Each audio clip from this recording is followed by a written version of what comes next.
বিশ্বাস করেন আর গইনা ৬ মাস এনসিপির যে রুট লেভেলের যারা নেতাকর্মী, এনসিপি তো আসলে একটা জায়গা থেকে উঠে আসছে। মানে প্রথমে ছিল বৈষম্য বিরোধী ছাত্র আন্দোলন, তো ওইখানে সারা বাংলাদেশের ছাত্রদেরকে কানেক্ট করতে পারছিল। এরপর এখান থেকে নিজেদের রাজনৈতিক স্বার্থে বা নিজেদের আখেরে গোছানোর জন্য কয়েকজন নেতার ভুল সিদ্ধান্তের কারণে বৈষম্য বিরোধী প্ল্যাটফর্মটা তারা একসময় ভেঙে দিল। সেইখানে আবার যাদেরকে দায়িত্ব দিল সেটা নিয়ে অনেক কিছু হয়ে গেল। বৈষম্য বিরোধীরা এখন এনসিপির সাথে নাই। এরপরে আসলো জুলাই যোদ্ধা, এনসিপির যে ধাপগুলা। তারপরে আসলো জাতীয় নাগরিক পার্টির আগে আরেকটা কি জানি প্ল্যাটফর্ম ছিল। তো ফাইনালি জাতীয় নাগরিক পার্টি হওয়ার পরে তারা কয়েকজন দলটাকে নিয়ে যখন নাড়াচাড়া করতেছেন, যে নিচে থাকা যারা আছেন এরা আসলে কতটুকু কি আছেন, এদের মধ্যে ভয় ঢুকে গেছে। আজকে সকালে আপনাদেরকে একটা নিউজ দিছিলাম যে শেখ হাসিনার একটা ফোন কল ভাইরাল, যেখানে তিনি বলছিলেন যে জুলাই আন্দোলনের যারা যোদ্ধা আছেন তারা তার কাছে ফোন করে ক্ষমা চাচ্ছেন, মাফ চাচ্ছেন। তো তিনি তাদেরকে বলছেন মাফের কি আছে, এরা তো আমার নাতির বয়সী, এরা না বুঝে এগুলা করছে।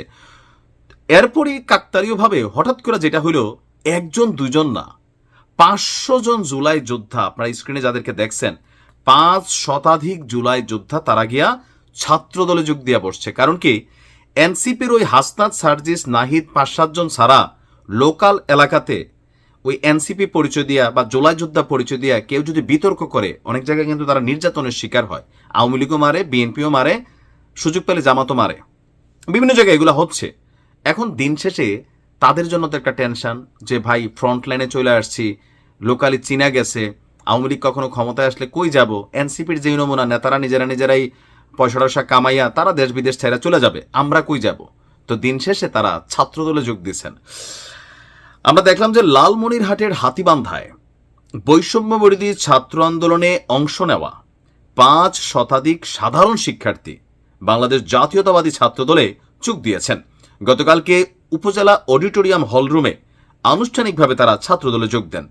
তো শিক্ষার্থীদের ফুল দিয়ে বরণ করে নেন জাতীয় নির্বাহী কমিটির সদস্য ব্যারিস্টার হাসান রাজীব।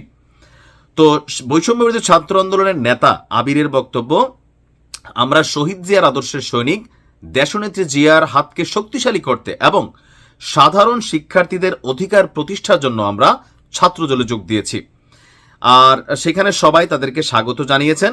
তো অনুষ্ঠানে অনেকে উপস্থিত ছিলেন। এখান থেকে যেটা দৃশ্যমান আমার কাছে মনে হয়েছে, এই যে হাসনাতরা বা নাহিদরা, সার্জিসরা, তারা যেটা মনে করে যে পুরো বাংলাদেশে তাদের অনেক যোদ্ধা আছে, আসলে কিন্তু নাই। ওই যে জনতার আন্দোলন, সেটা কিন্তু ভিন্ন প্ল্যাটফর্ম ছিল ভাই। আওয়ামী লীগ সরকার ক্ষমতায় থাকতে অনেক অন্যায় করছে, অত্যাচার করছে, আওয়ামী লীগের উপর আওয়ামী লীগ অত্যাচার করছে।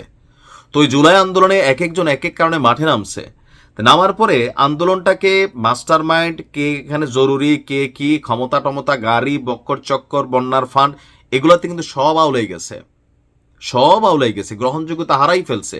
নিজেদের কোরামের বাহিরে প্রাইভেট ইউনিভার্সিটিকে এখানে ঢুকায় নাই, নিজেরাই 5-7-10 জন মানুষ সব জায়গায় নেতা হয়েছে। এখন ওই ডক্টর ইউনুস ক্ষমতায় থাকার কারণে জাতিসংঘ, দেশ বিদেশ, রাষ্ট্রদূত এগুলা পাচ্ছে, 3 দিন পর এগুলা পাবে না। তো এই যে না পাইলে অনেকে হয়তো দেশ ছেড়ে চলে যাবে বা সামহাও টাকা পয়সা আছে স্যাডেল দিয়ে চলবে, কিন্তু এই যে যারা জুলাইয়ের মধ্যে মাঠে নামছে, এদের তো ভাই সবাই দলবিহীন ছিল না। এখানে কেউ জামাত ছিল, কেউ জাতীয়তাবাদী দল ছিল, কেউ হয়তো জাতীয় পার্টি ছিল, কেউ অন্য দলের ছিল, বাট ওই মুহূর্তে মাঠে সবাই একটা দল ছিল। এখন যখন এই দলগুলার, ভাই শোনেন, আপনার কাছে যখন পাওয়ার আছে আপনার আশেপাশে অনেক কিছুই থাকবে, যখন পাওয়ার নাই আপনাকে সবাই ছেড়ে দিবে। দুর্বল নেতাকেও পছন্দ করে না, নেতা হয়তো ডিয়ারিং। এখন এনসিপির যে অবস্থান, সেখান থেকে তাদের অবস্থান দিনে দিনে মাইনাস হচ্ছে। আর এই অনুধাবন যেটা আমরা দেখলাম লালমনিরহাটে, একই দৃশ্য যদি সারা বাংলাদেশে শুরু হয়, এনসিপি আগামী দিনে গইনা এই 10 জনের বাহিরে 100 জন মানুষ উপস্থিত কইরা একটা প্রোগ্রাম করতে পারবে কিনা। এখনকার হিসাবটা টোটালি আলাদা। ডক্টর ইউনূস সরকারে, তাদের উপদেষ্টারা সরকারে, একটা ওসিতে গেলে, থানায় গেলে, এসপি গেলে একদম বাবা বাবা মনি করে, এগুলো থাকবে না ভাই। তো যারা চালাক চতুর তারা আগে আগেই নিজেদের আখের গোছায় নিচ্ছেন, আর বাকিরা আমি জানি না কি হবে। তবে শেখ হাসিনার ওই বক্তব্যটার একটা ইফেক্ট হতে পারে আমার কাছে মনে হয়। ভালো থাকুন।